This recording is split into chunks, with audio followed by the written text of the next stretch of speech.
நம்ம மனுஷர்களால் உருவாக்கப்பட்டது. மீனாட்சி மனுஷன் போல இந்திரனே பூஜை பண்ண ஸ்தலம்னு சொல்லுவாங்க.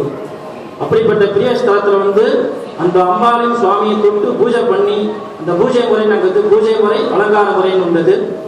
அதில் அந்த அபிஷேகம் பண்ணி சுவாமியை தொட்டு பூஜை பண்ண தகுதி படைச்ச பொருட்கள்ல பக்தர்கள்ல இவ்வளவு கொடுத்தது.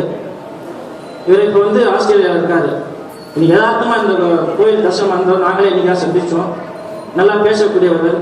அதனால அந்த சந்தர்ப்பத்தில் ஒரு 10 நிமிஷம் அந்த மாசி மகத்தை பற்றி அவர் வாயில கேட்கலாம்னு கேட்டு. நம பார்வதி பதயே நமஹாதேவ. தென்னாடுடைய சிவனே போற்றி, எந்நாட்டவர்க்கும் இறைவா போற்றி. எல்லாம் வல்ல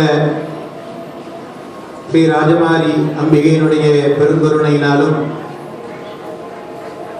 நாமார்க்கும் குடியெல்லோம் நமனையஞ்சோம் ஏமாப்போம் பிணியறியோம் நரகத்தில் இடர்படும் என்ற பிறவியிலே பிறந்து இறைவனை சென்று அடையக்கூடிய ஒரு நிலையை போதிக்கக்கூடிய நம்முடைய தமிழ்மறை வேதமாகிய தேவாரம், திருவாசகம், திருவிசைப்பா, திருப்பல்லாண்டு, திருமந்திரம் போன்ற வேதங்களை உணர்ந்து வேத நான்கினும் மெய்ப்பொருள் ஆவது நாதன் நாமம் நமச்சிவாயவே என்று வேதம் ஓதிய பரம்பரையிலே வளர்ந்து ஆகமம் ஆகி நின்று அன்னிப்பான் தாழ்வாழ்க என்று வாதவூரான் போற்றக்கூடிய திருவாசகத்தின் அடியாக நாம் அனைவரும் இங்கு கூடியிருக்கின்றோம். எதற்கு என்று சொன்னால், மாசி மகம் என்று சொல்லக்கூடிய மாசி மாதத்திலே வரக்கூடிய மக நட்சத்திரத்திலே நாம் அனைவரும் கூடியிருக்கின்றோம்.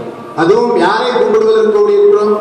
ராஜமாரியம்மன் ஆலயத்திலே கல்யாண சுப்பிரமணியருடைய சன்னிதானத்தை வேண்டி பிரார்த்தனை செய்கின்றோம். முருகனே செந்தல் முதல்வனே மாயோன் மருகனே ஈசன் மகனே உருகை முகன் தம்பியே உன்னுடைய தந்தைக்கால் நம்பியே எப்பொழுதும் கைதொழுவேன் நான் என்று ஆண்டோர்கள் எல்லாம் பாராட்டுவார். இந்த மலேசியா தேசத்திலே எங்கும் காணாத அளவிலே முருக பக்தியானது அதிகமாக காணப்படுகிறது. அது தைப்பூசமானாலும் சரி, வைகாசி விசாகமானாலும் சரி, மாசி மகமானாலும் சரி, நாம் அங்கே முருகனை தொழுதால் நமக்கு வினைப்பயன்கள் அகன்றி பரிபூர்ணமான பெருவாழ்வு கிடைக்கும். அந்த பெருவாழ்வை பெறுவதற்கு ஆண்டோர்கள் எல்லாம் காட்டிய வழிதான் வழிபாடு. அந்த வழிபாட்டு முறையிலே சித்ரா பருவத்திலே, சித்ரா பௌர்ணமியிலே அம்பிகையை ஆராதிக்கிறோம். வைகாசி விசாகத்திலே முருகனை ஆராதிக்கிறோம். ஆனி மாதத்திலே உத்திர நட்சத்திரத்திலே நடராஜ பெருமானை ஆராதிக்கிறோம். ஆடி பூரத்திலே அம்பிகையை ஆராதிக்கிறோம். ஆவணி மூலத்திலே பிட்டுக்கு மண் சுமந்து நமக்கெல்லாம் பிறன்படி வாங்கிய மதுரை எம்பதி சொக்கநாத பெருமானை ஆராதிக்கின்றோம்.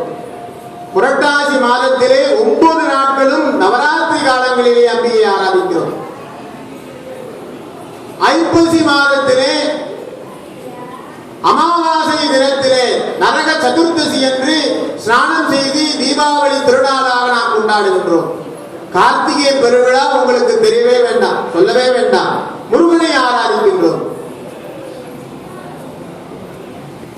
மார்கழி மாதத்திலே ஆருத்ரா நட்சத்திரத்தன்று சிவபெருமானை ஆராதிக்கின்றோம்.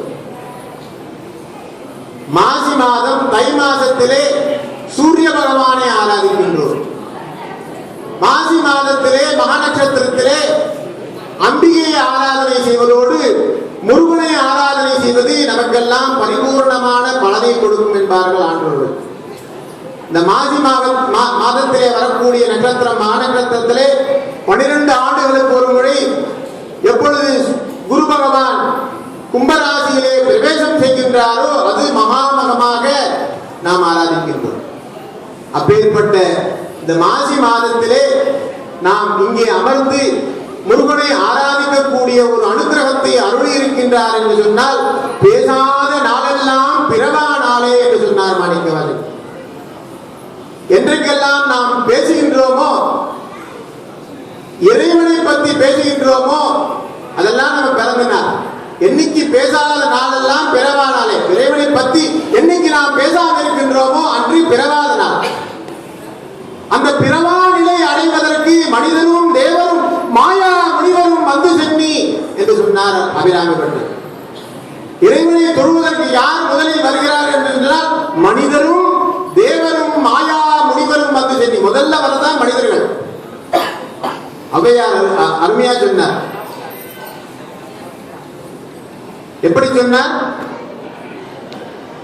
அரிதி அரிதி மானிடனாய் பிறத்தல் அரிதி, அதனினும் அரிதி கூன் குருடு செவிடி பேதனைக்கு பிறத்தல் அரிதி என்று சொன்னார். நான் பேசிக்கொண்டே இருந்தேன்னா எனக்கு வாய் வலிக்கும், நீங்க பார்த்து கொண்டே இருந்தீங்கன்னு சொன்னா உங்களுக்கு கண் வலிக்கும், ஏதாவது நுகர்ந்து கொண்டே இருந்தீங்கன்னா மூக்கு வலிக்கும். ஆனா கேட்டுக்கொண்டே இருந்தா காது வலிக்காது. அப்படி இறைவனுடைய